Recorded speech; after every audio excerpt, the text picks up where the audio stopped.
অর্থমন্ত্রকের নজিরবিহীন সিদ্ধান্ত, কেন্দ্রের পাঠানো টাকা যাতে রাজ্য সরকার অন্য খাতে খরচ করতে না পারে তার জন্য করা হলো কেন্দ্রীয় অর্থমন্ত্রক। এতদিন কেন্দ্রের বিভিন্ন প্রকল্পে রাজ্যের বরাদ্দ টাকা রাজ্যের ব্যাংক অ্যাকাউন্টে পাঠানো হতো। এবার কেন্দ্রীয় সরকার সিদ্ধান্ত নিয়েছে রাজ্যের বরাদ্দ টাকা জমা রাখা হবে রিজার্ভ ব্যাংক অফ ইন্ডিয়াতে। ওইখান থেকেই রাজ্য প্রয়োজন মতো খরচ করবে। রাজ্যের নির্দিষ্ট ব্যাংকগুলোতে টাকা আর পাঠানো হবে না। কেন্দ্র মনে করছে এতে দুর্নীতি কমার পাশাপাশি নির্দিষ্ট প্রোগ্রামের টাকা অন্য প্রকল্পে খরচ করা বন্ধ করা যাবে। সম্প্রতি রাজ্যের বিরুদ্ধে অভিযোগ মিড ডে মিলের টাকা অন্য খাতে ব্যবহার করার। সংঘর্ষে মৃতদের টাকা দেওয়া হয়েছে মিড ডে মিলের অ্যাকাউন্ট থেকে। করমণ্ডল এক্সপ্রেস দুর্ঘটনায় মৃতদের টাকা দেওয়া হয়েছে মিড ডে মিলের অ্যাকাউন্ট থেকে। এই নিয়ে কেন্দ্র সরকার তদন্ত শুরু করেছে।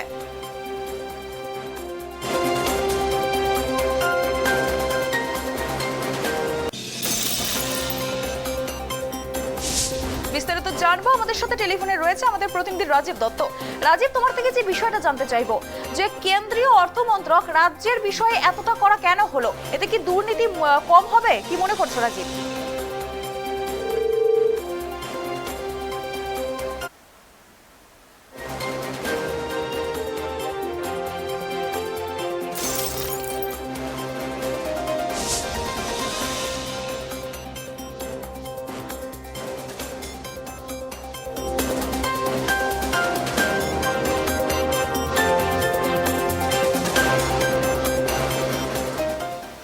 অর্থমন্ত্রকের নজিরবিহীন সিদ্ধান্ত, রাজ্য সরকার আর কেন্দ্রের পাঠানো টাকা অন্য খাতে খরচ করতে পারবে না।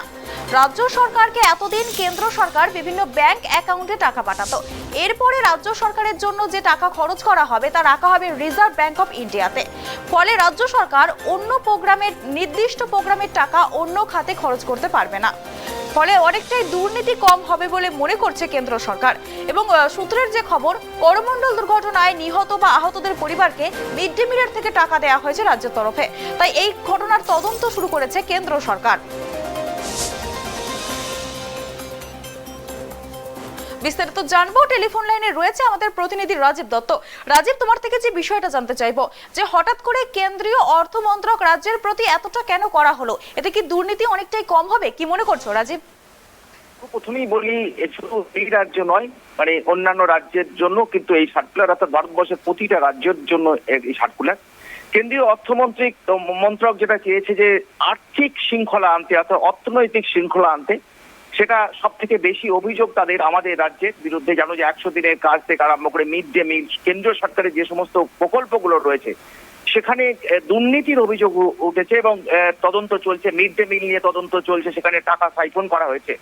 এবং এই পরিপ্রেক্ষিতে কিন্তু কেন্দ্রীয় সরকার, তারা অর্থমন্ত্রক সিদ্ধান্ত নিয়েছে যে কেন্দ্রের বিভিন্ন প্রকল্পের যে টাকা যেটা বিভিন্ন রাজ্যে আসে, সেই রাজ্যের টাকাগুলো কিন্তু আর নির্দিষ্ট ব্যাংক, রাজ্য সরকারের যে রাজ্যের যে নির্দিষ্ট ব্যাংক, বিভিন্ন ব্যাংকের যে রাজ্য সরকার যেগুলো দেয় সেখানে আর আসবে না। অর্থাৎ সরাসরি কেন্দ্রের থেকে টাকা রিজার্ভ ব্যাংকে আসবে এবং সেখান থেকে জাস্ট নাম দেওয়া হচ্ছে জাস্ট ইন টাইম, অর্থাৎ সময়ে টাকা আসবে এবং সেই টাকা মানে খরচ রাজ্য খরচ করবে। রাজ্যের যে শেয়ার থাকে সেই শেয়ার রাজ্যের অর্থাৎ কোনো জায়গায় 60-40 থাকে, অর্থাৎ কেন্দ্র 60% দেবে, রাজ্য 40% দেবে, কোনো জায়গায় 50-50, অর্থাৎ রাজ্য 50 দেবে, কেন্দ্র 50 দেবে।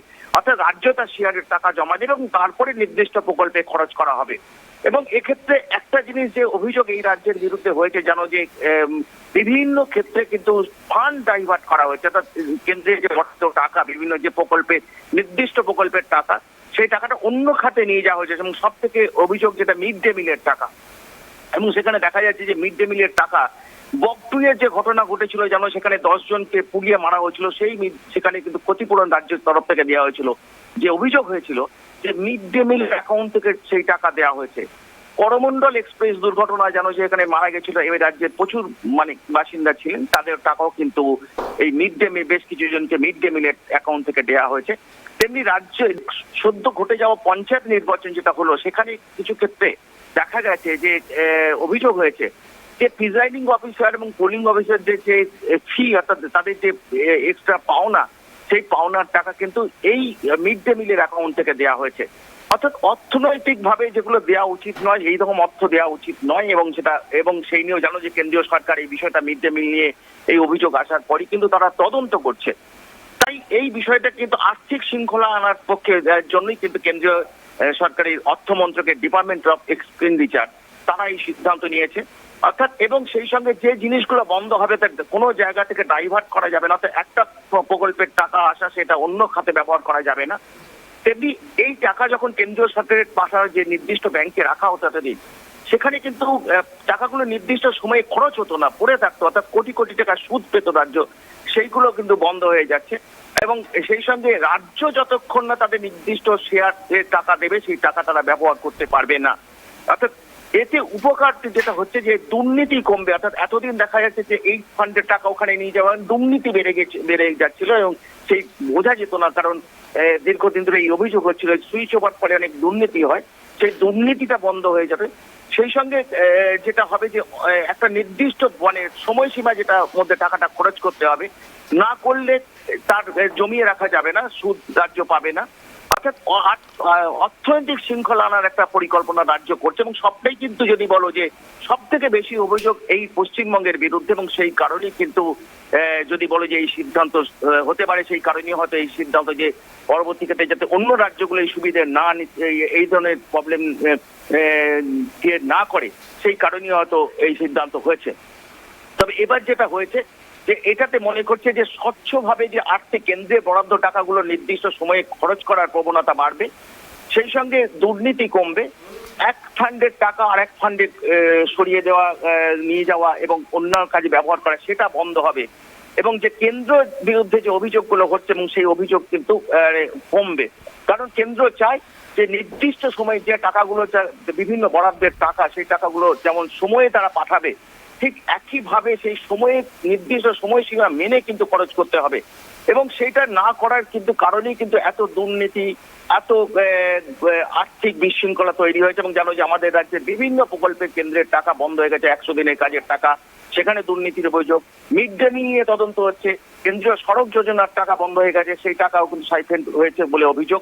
এবং সেই টাকা তো সেই টাকা কেন্দ্রীয় আবাস যোজনা, সেই টাকা সেখানে কিন্তু নাম পরিবর্তনের পাশাপাশি সেখানেও আর্থিকভাবে দুর্নীতির অভিযোগ কেন্দ্র করেছেন, তদন্ত চলছে।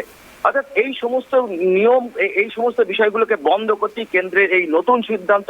অর্থাৎ কেন্দ্র রাজ্যের অ্যাকাউন্ট করে ঠিক করে দেওয়া ব্যাংক অ্যাকাউন্টগুলো তার কোনো টাকা পাঠাবে না, পাঠাবে সরাসরি আসবে কেন্দ্রের টাকা রিজার্ভ ব্যাংক অফ ইন্ডিয়ায়, এবং রাজ্য তাদের শেয়ারের টাকাও রিজার্ভ ব্যাংক অফ ইন্ডিয়ায় পাঠাবে, এবং সেখান থেকে রাজ্যের যে নির্দিষ্ট কেন্দ্রীয় প্রকল্পগুলো সেই প্রকল্পে খরচ করা হবে।